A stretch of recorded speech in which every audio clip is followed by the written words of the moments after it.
네, 이 방법이 어찌 보면 전 배우자에게 통쾌한 복수가 될 수 있거든요. 밀린 양육비에 대한 사안을 회사에 알릴 수 있게 되는 거죠. 양육비를 정하지 않고 이혼을 한 경우라고 하더라도 그때까지 지급받지 못한 과거 양육비도 청구할 수 있습니다.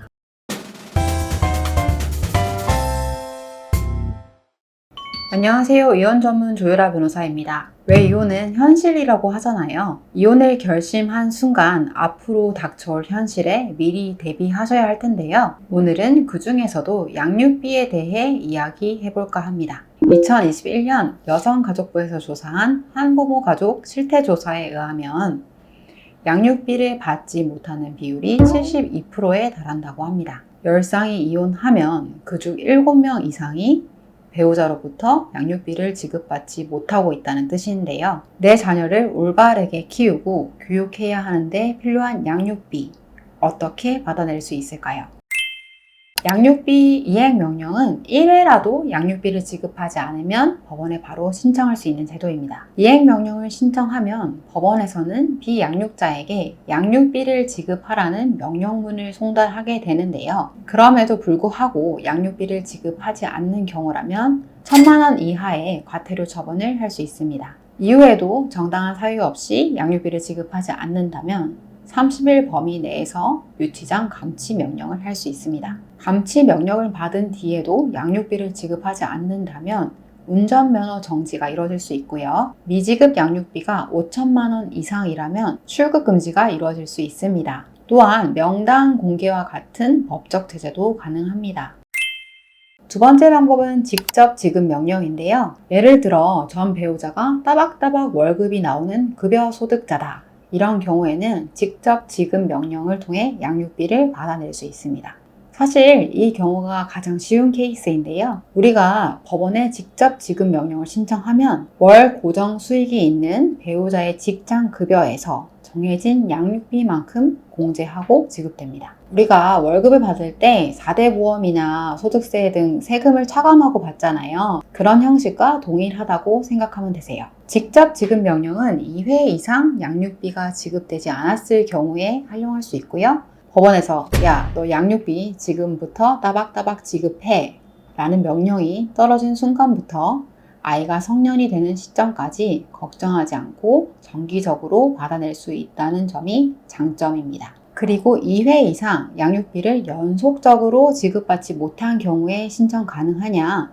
그건 아니고요. 비양육자가 양육비를 2회 이상 지급하지 않으면 신청할 수 있습니다. 다만 양육비 직접 지급 명령의 경우에는 향후 지급받아야 할 양육비에 대해서만 신청할 수 있고요.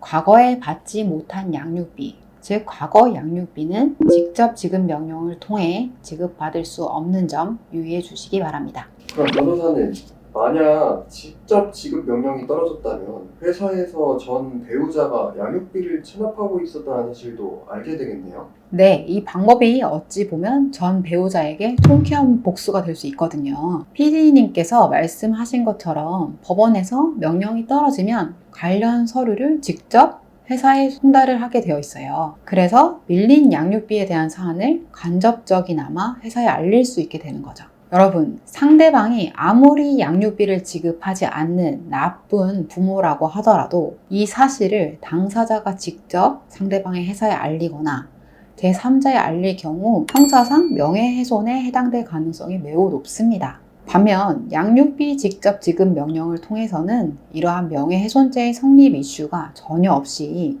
합법적으로 양육비를 미지급한 나쁜 상대방을 망신 줄 수 있는 거죠.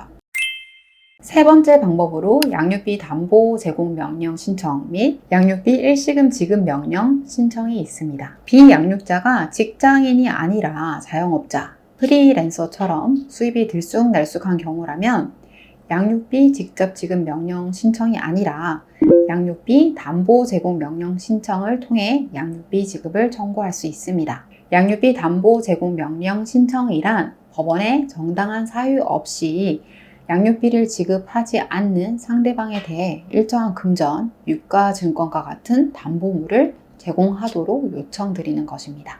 이 양육비 담보 제공 명령 신청은 비양육자가 1회라도 양육비를 지급하지 않으면 청구할 수 있고요.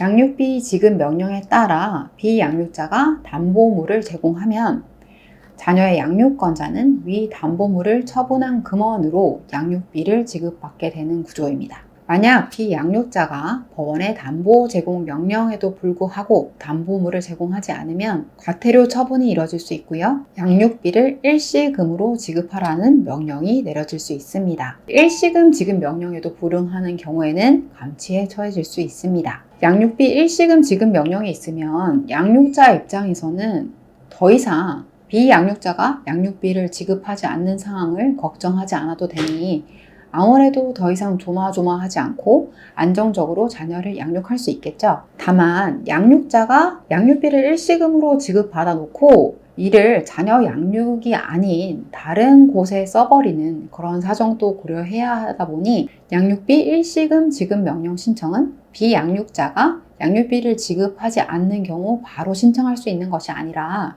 비양육자가 담보 제공 명령에 불응하는 경우에만 이루어질 수 있는 점 유의해 주시기 바랍니다. 변호사님, 그럼 혹시 만약 자녀에 대한 양육비를 정하지 않은 상태에서 이혼을 한 경우라면 양육비를 받을 수 없을까요? 최근에는 협의이혼 신청 단계에서 자녀의 양육자 및 양육비에 대한 서류, 즉 양육비 부담 조서를 작성하도록 되어 있는데요. 양육비 부담 조서 제도 시행 전에는 많은 분들이 양육비가 뭐고 일단 이혼부터 하자라고 생각하고 양육비를 정하지 않고 이혼 신고만 하신 경우도 굉장히 많았습니다.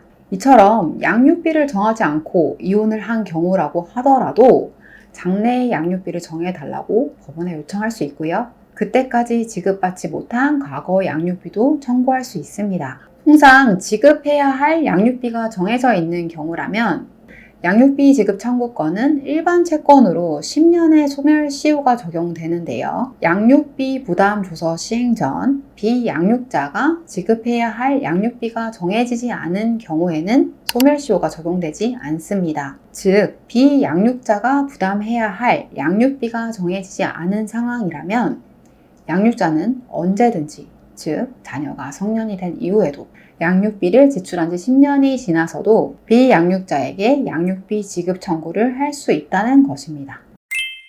오늘은 양육비를 받아내는 방법에 대해서 알아봤는데요. 이혼을 하더라도 부모 자식 간의 인연이 없어지는 것은 아니기 때문에 비양육자는 양육자에게 양육비를 꼬박꼬박 지급해서 적어도 자녀가 성년이 되기 전까지는 부모로서의 역할을 다해야 합니다. 오늘 영상이 자녀를 양육하고 있음에도 불구하고 양육비를 받지 못하는 분들에게 도움이 되기를 바랍니다. 지금까지 이혼 전문 조유라 변호사였고요.